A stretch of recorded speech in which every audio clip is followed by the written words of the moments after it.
Hello, and welcome to the Fear Channel, a channel with regular broadcasts telling the most chilling of urban legends, ghost stories, and forays into the darkest corners of the human mind. Those faint of heart or prone to night terrors should proceed at their own risk. Tonight's story is Bernhard's Door.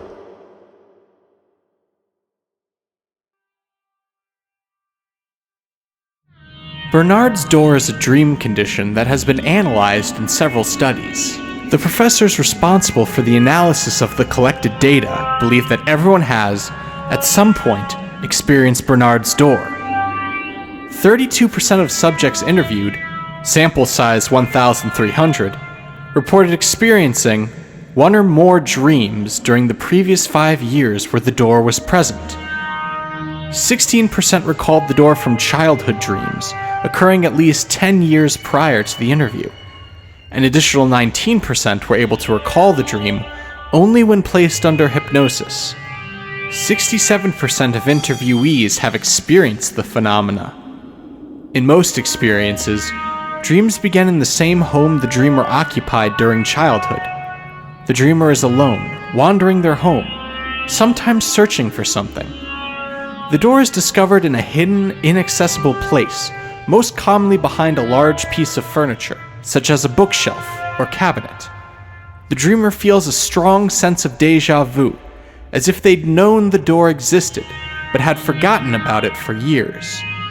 In addition, they feel they could almost remember what's inside. The dreamer is tempted to remove the obstruction and enter the passage. The door itself is almost always heavy and difficult to open.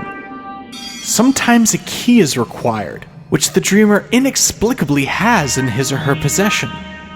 Once opened, a long stairway is revealed which leads up, or rarely down, and out of sight.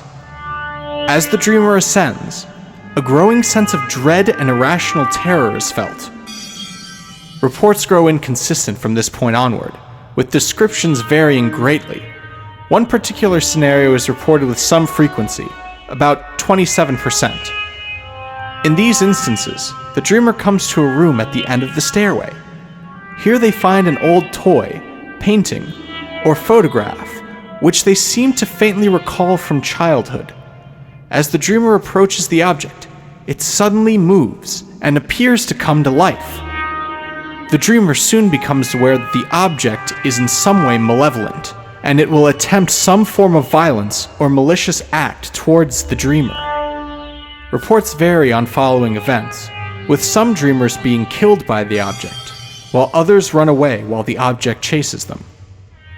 After waking, of those subjects who remember the dream, roughly 97% experience a strong desire to visit their childhood home, with the intent of searching for the door, to see if it truly exists.